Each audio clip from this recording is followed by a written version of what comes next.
Oh, my 2020 wrinkle is being real active today. Hi, my name is Yana. I'm a modern Ajma. I brought you back to this room because the tree is up. I've been doing Vlogmas, so I've been vlogging around my house and trying to be a little bit more candid and off the cuff, more natural. I have my tea in this really cute anthropology mug that I couldn't resist. It comes with this warming lid that I never really use, although maybe I should. But grab yourself a beverage, sit back, relax, and let's talk about all the books that I read in the month of November. I didn't intend to read as many nonfiction books that I did. I'm aware of nonfiction November, but it's not something that I really focus on, do intentionally. If anything, I just try to stick in like one or two in the month of, like if it's Victober or Women in Translation. I can't even think of what month that is. It's not like at the forefront of my mind, in other words. But looking at the list of books that I read this month, out of 13, 10 are technically nonfiction. So here we go. Let's just kick things off with the fiction that I read because there aren't very many of them. I read Harriet the Spy by Louise Fitzhugh that I got from the library to read with my son. It is by far the longest book that he has ever read to date. It's a special 50th anniversary edition with these writers praising, lauding Louise Fitzhugh and this book and what it meant to them, which is really nice. I love this edition. I love the illustrations throughout the book. I love a good pen and ink drawing. They're so charming. It's slightly above my son's reading level, but we did take turns reading page after page, and I was really surprised at how much he got into it right away. He even did voices. That was nice. It was funny because I guess these days kids have like a list of bad words that they're not allowed to say, at school at least, including stupid, idiot, dumb, fat, but damn it, he can say. But I was really surprised and delighted to see how much this story resonated with him, and it dawned on me that it's probably because so many kids' stories today, the toxic positivity is so prevalent. But not in Harriet the Spy. In Harriet the Spy, you get kids being assholes to each other, to themselves, you run into some deep emotions that, of course, children have, but I don't know, I guess these days they're just not allowed to verbalize or acknowledge because what do we do when a kid is crying over something? We tell them stop crying, just be friends with everybody, or just don't play with that kid if they upset you. We keep not acknowledging the problem and ignoring problems, assuming that they'll just go away, which is why things just get shittier and people continue to be assholes as opposed to fix things. Realistic things happen that shape these characters and move them forward in their lives. Bring this back. And characters like Old Golly who have memorized lines of poetry, which is like my fantasy of all fantasies. And I say that because my memory is shot. I do not have that skill anymore. It is like with anything, something to keep practicing. I guess I just don't have the bandwidth for that anymore. None of that. Tears won't bring me back. Remember that. Tears never bring anything back. Life is a struggle, and a good spy gets in there and fights. More people need to tell that to kids. I read Brideshead Revisited by Evelyn Waugh, which was published in 1945. I don't know why I always thought this was a World War I story, but it's actually a World War II story. I own a physical copy, which I was reading, but I also listened to the audio because it was read by Jeremy Irons, and you know that I can't resist a celebrity-read audiobook, especially if it's someone like Jeremy Irons. I also watched the BBC miniseries that he stars in from the 1980s, I believe, immediately upon finishing the book. To be honest, I really just wanted to read this because of the movie Saltburn, which I still guiltily really enjoy. It's the aesthetics and it's the utter fantasy. And in the Agatha Christie-ness of it all, and the country houses. And then when I finally read this, I did see the parallels of the characters that what's her name was going for, Emerald Fennel? Yes. Because it's pretty much spot on, beat by beat, just with contemporary twists and details. Unfortunately, I found both this book and the miniseries to be quite dull. I felt like it was just a story of people going to each other's houses with like a prodigal son is the alcoholic being a pretty lame dilemma. And I also found it extra dull because the focus hung on a super moral, religious faith theme, which I tend to never take seriously. It's about a Catholic family and their Protestant friend.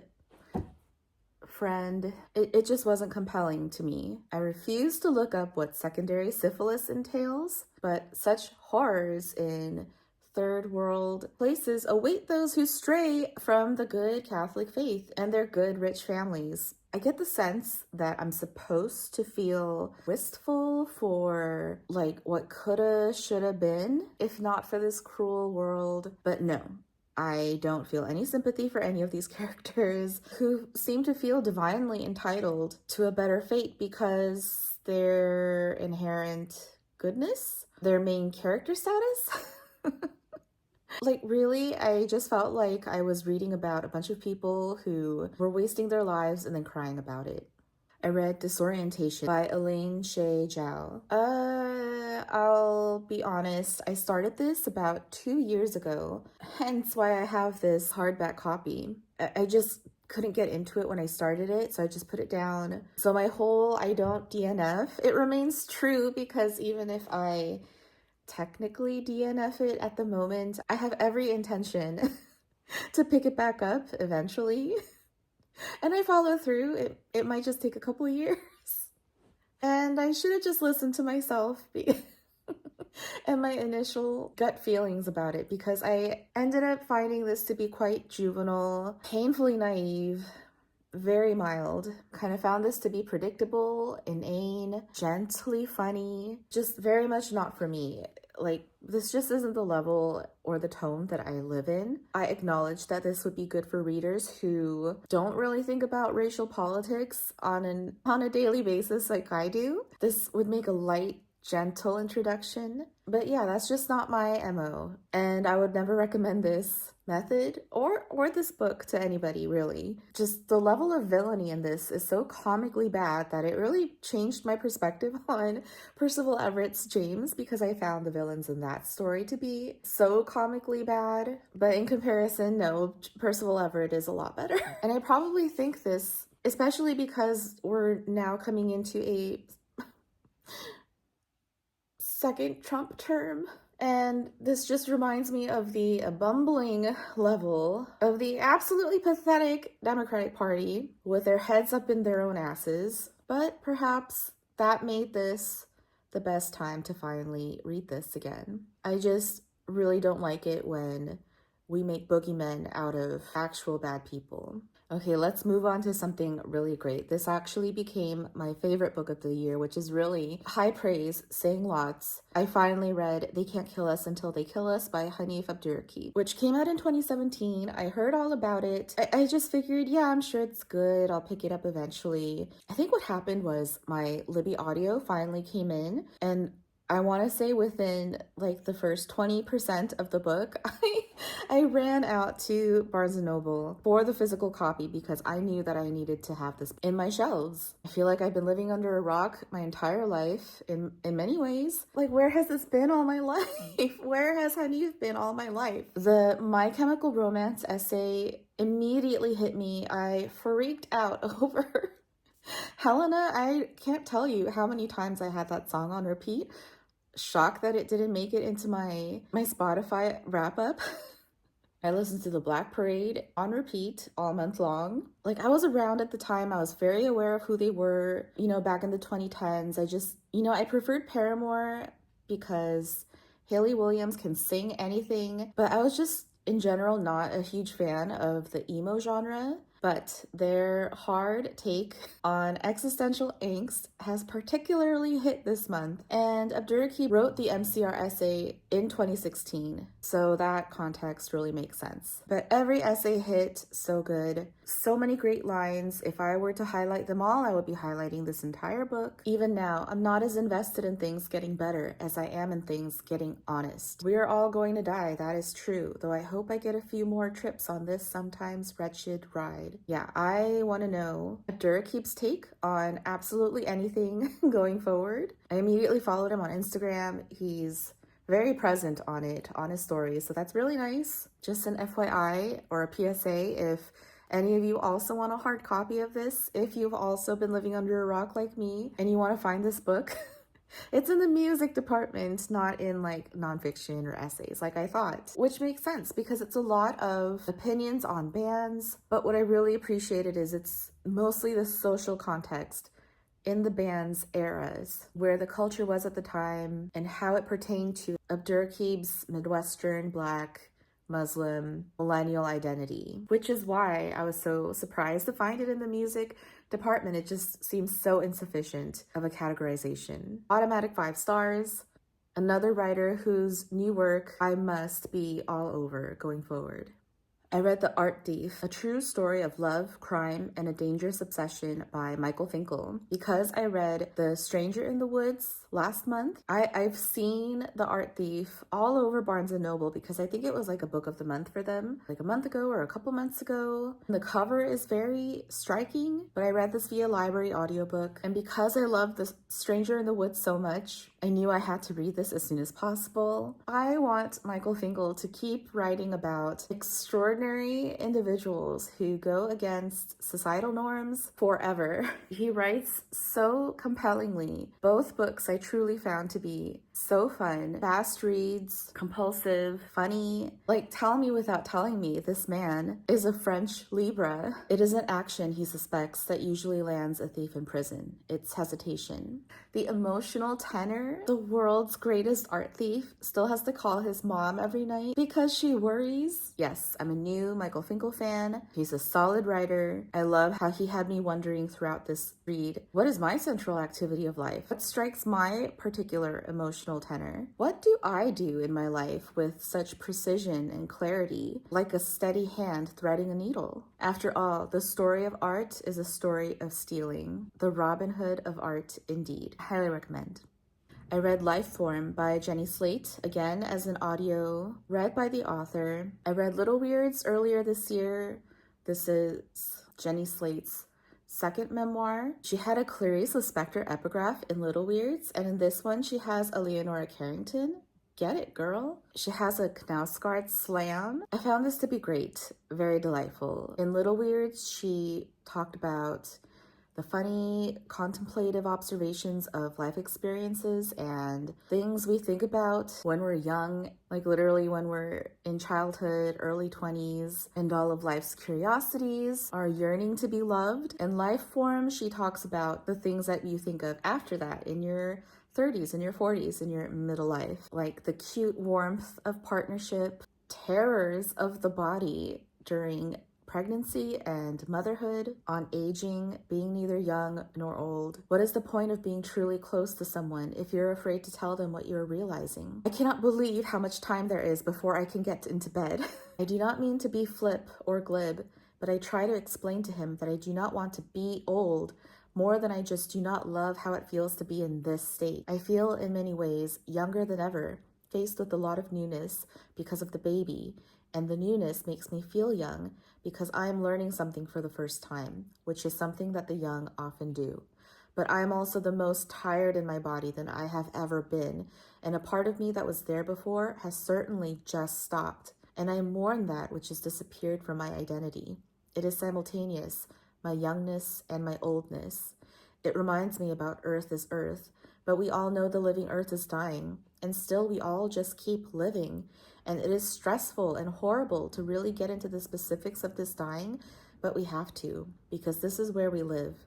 It is courageous to carry the truth, which is we'll all get old and die, and that people will see it happen to us. I enjoyed this loads. but I think I still gave it like 3.5 stars because I felt like Little Weirds is a solid 4 stars. And I do prefer Little Weirds just because it has more oomph, more life, which makes sense because this book is all about your middle age, which is when everything starts to wind down, and it's just natural. I recommend this to everybody who is at this age in this life stage and want to commiserate, which I very much did, or for those who are older to go, oof, I remember those days. Or for the youths who want to know what they're in for. I read Challenger, a true story of heroism and disaster on the edge of space by Adam Higginbotham, as a library audiobook read by Jacques Roy. I pretty much immediately started crying from tragic, unnecessary deaths in the name of human advancement in space exploration and general ineptitude, which is found in every industry. While I was reading this, the whole listeria outbreak from dirty boar's head deli meat facilities was going on just because of dumb people making cuts on spending for safety protocol and just thinking of, the hubris of military leaders unwittingly dooming their people who have no choice but to follow orders. I also personally had no idea about the Challenger explosion. I didn't even know there was another space shuttle explosion in, I think it was 2003. The Challenger explosion happened in 1986, which is the year that I was born. But apparently, that's no excuse not being alive when something happened, to not know about something. So as I was reading this, it was really like reading the news for me or watching a documentary. I was mesmerized by this book. I highly recommend it to everybody. It is a very close second favorite of the month. In like very neutral writing, Higginbotham just tells you facts, and that is all it takes to bring out your pathos and care about these people. I cried throughout this book. It's really an in-depth account of human fallibility and hubris, everything wonderful and terrible about people, meticulously charted leading up to the explosion and its immediate aftermath. We'd like to say as a society that we value each and every human life, but time and again we prove that that's just a lie. And if we sincerely believe it, we're just naive or kidding ourselves. Over the next 22 years, he learned that there were a million things that could go wrong with the rocket engine and discovered that at any moment, a single lousy 25-cent part could cost you the whole ball game. It could go wrong and there was nothing you could do about it, but that was the price of progress. He knew he was going to die, but he never stopped trying to live.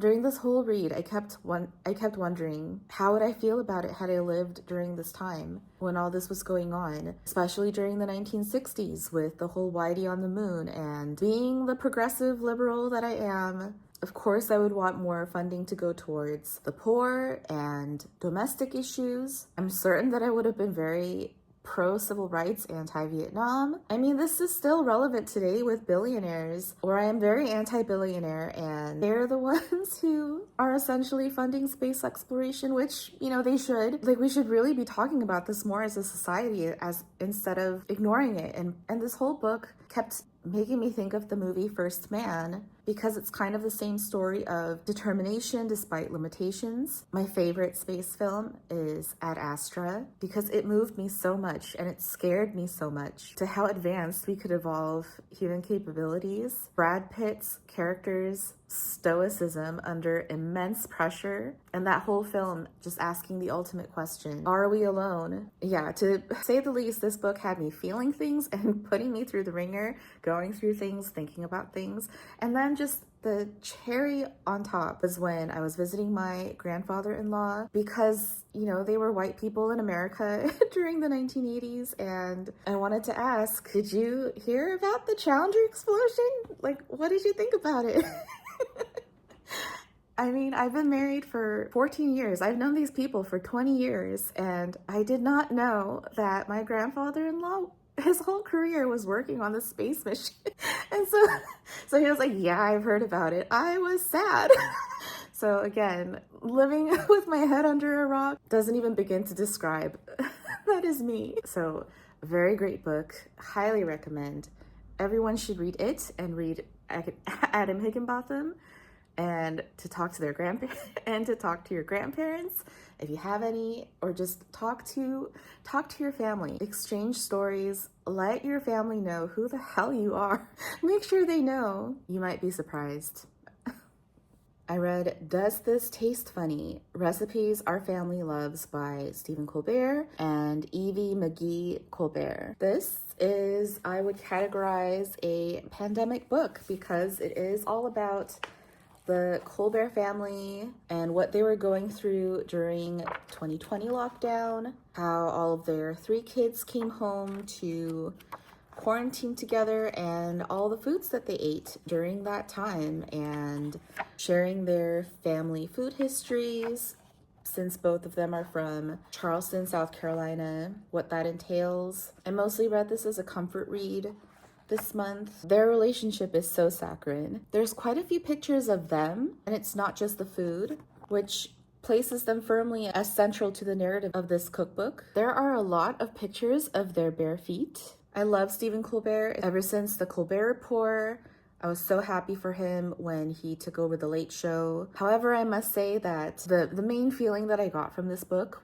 was, if I met these people at a dinner party, I would have found them so boring, and I would have been happy talking to them just knowing that I would never have to see them again. There's some decent writing in this from Stephen Colbert. Hominy is the tofu of the South. The taste of watermelon is like turning on air conditioning in his soul. I read Sex, Drugs, and Cocoa Puffs, a low culture manifesto by Chuck Klosterman. This is, to summarize, a Gen X white guy complaining about trivialities in a short essay format. If you want to be all over that, please unfriend me right now. There's a lot of John Cusack gripes in here, Coldplay slams, Woody Allen praises for opening the door for mid-men to date hotter women, musings of The Sims and the real world, the reality show. Like, his theory is that real life people are just playing versions of the TV characters that they watch, and therefore all people are fake. Yeah, I don't like him. Not just for his naive, misogynistic, misanthropic, up his own ass, self-aggrandizing, but because he proves that there's literally a job for every single buddy in America, and he essentially whines for a living, and I resent that he's mostly right. I just really don't like this beta male man. Even if he made me lol describing the Matrix characters as a band of kung fu terrorists. Yeah, he glibly mentions the Challenger explosion while he's talking about basketball. But most of all, what this book made me realize is I finally understood why so many Sex and the City fans hate Jack Berger. This is Jack Berger. Ugh, I hate him too. I was mostly wooed by Ron Livingston. I like him as an actor. I love his nose. But how could Carrie fall in love with him after knowing the warmth of Aiden and the cool suaveness of Big? Love Berger, this man. I really enjoyed the 90s that I read earlier this year, but this is just one of the worst voices from the 2000s, with all its sexism, cynicism, racism, double standards. Nothingness always seems to facilitate the best periods of my life. I read Cameraman, Buster Keaton, The Dawn of Cinema, and the Invention of the 20th Century by Dana Stevens. I bought this book the weekend it dropped. I also listened to the audiobook, which was read by the author, and it is with the sorriest of hearts to say that I really didn't enjoy this. I'm a huge fan of Dana Stevens, who is the Slate movie critic, and I love her opinions and the way that she writes. At least on Slate, she would mention here and there over the years that Buster Keaton was her hobby and that she was working on a book, which is why when it was released, I ran out to go get it. I wanted to know what she was so passionate about, but this just wasn't fun. I really didn't know much about Buster Keaton, so I did learn a lot, such as the fact that he was all about his inner child creativity, and he was a terrible businessman. Some side facts, like Jean Harlow died of kidney disease when she was 26 years old, that Charlie Chaplin was a pedo, but he did have business savvy. I was trying to pinpoint what I didn't like about in this book, and I want to say that it's because she's so equitable with the social background context that she quickly loses the main focus of this subject, which is Buster Keaton himself. Like, I get that his life had so much potential had he XYZ, but overall I'm just left feeling unfazed, I'm unmoved by his incredible life. Like, I wish I had more in the writing to reflect that, but it's very obvious that that's not Dana Stevens' style. It's not what she was really going for. This is exactly the book that she wanted to write. This is exactly the story of Buster Keaton that she wanted to tell. Yeah, I guess you would only really like this book if you're a huge Buster Keaton hipster.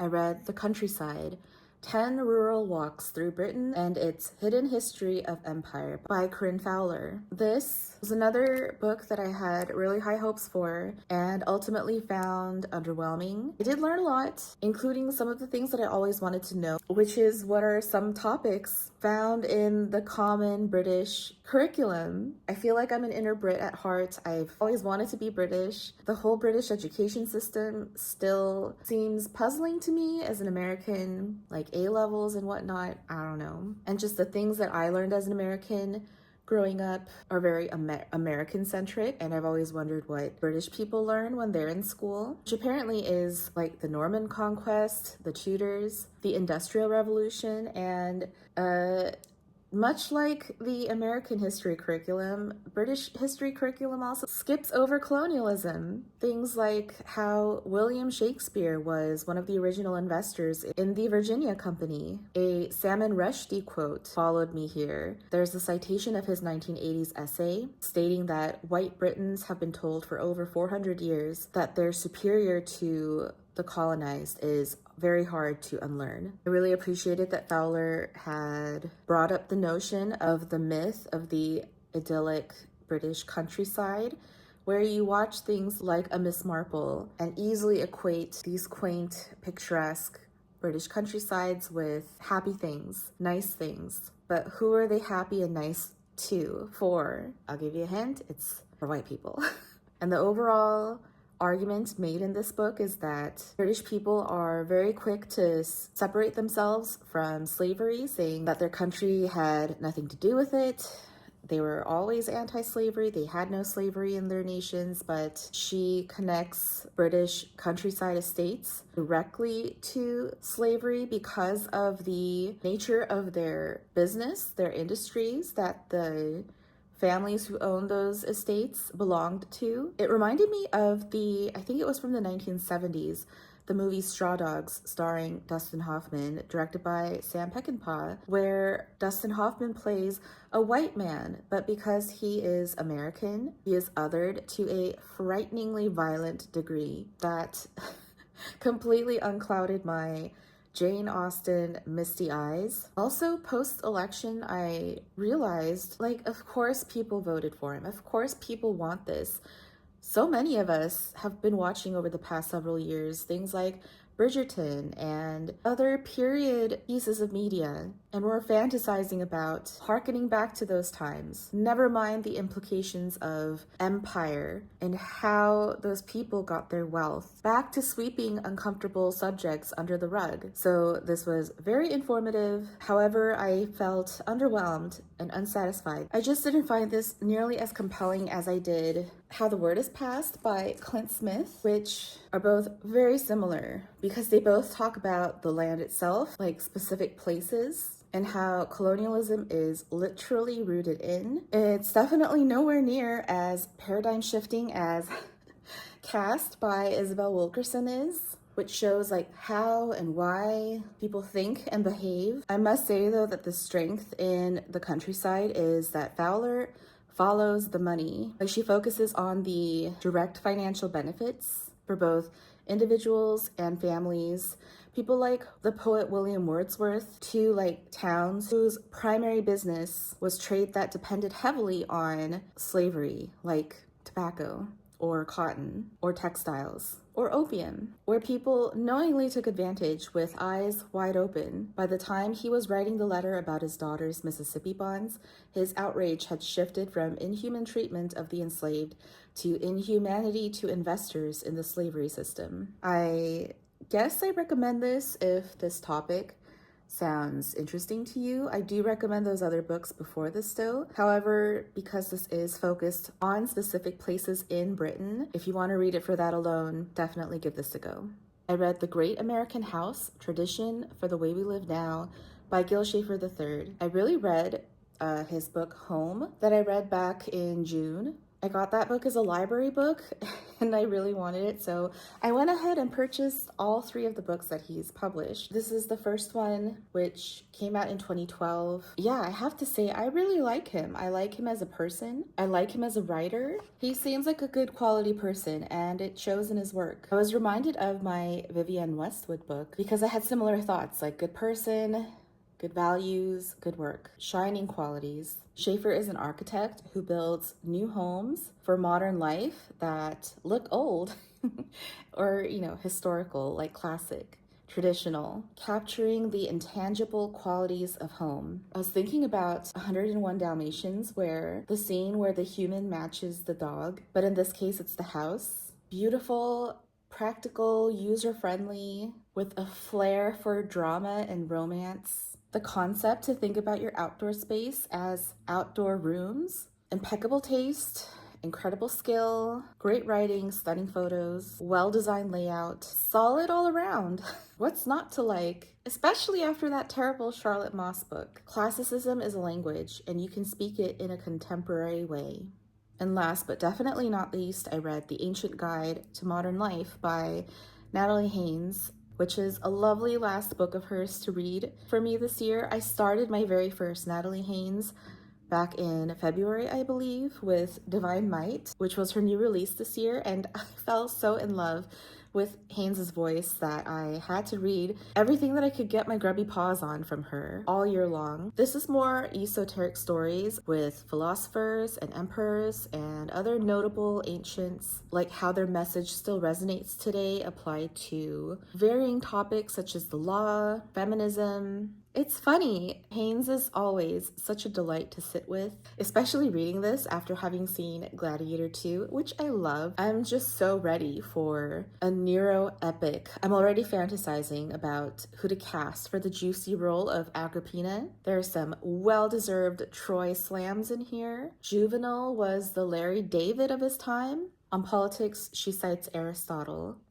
The society that loses its grip on the past is in danger, for it produces men who know nothing but the present and who are not aware that life has been and could be different from what it is.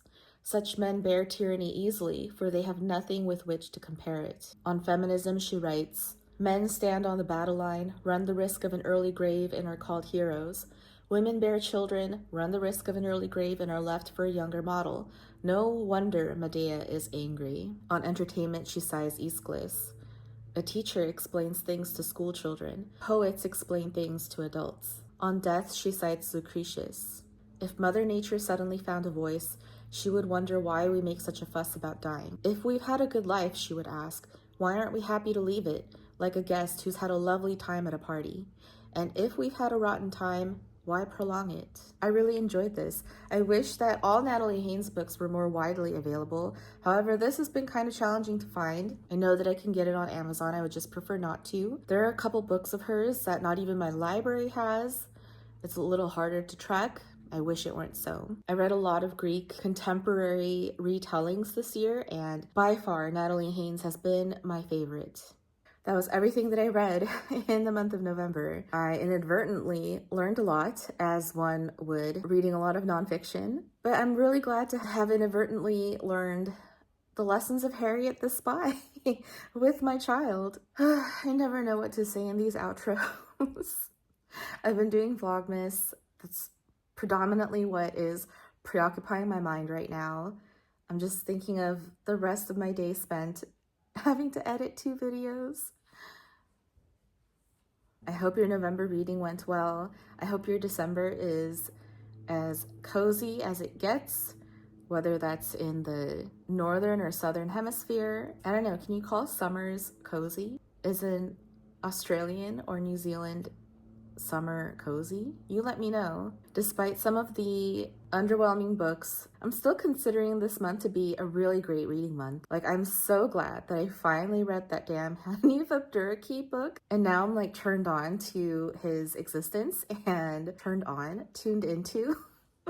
Adam Higginbotham has been another standout for me. We're winding down to December. I don't necessarily have an end of the month reading plan. Really what ends up happening by the end of the year is I look on my Storygraph stats and see who my most read authors are and see if they have any other books so I can like bump up their numbers and just get them all out in the same year. I really do want to read another Toni Morrison this month. I want to read The Leftovers by Tom Perrotta. I want to read my other Gil Schafer book. He's been another standout writer for me, TBH. Who knew? I'm not an architect. I have no interest in architecture really, but he has been another delightful surprise of this reading year. Yes, this year is finally coming to a close. I'm ready. Bring it on. What did they say? The days are long, but the years are short. I don't know.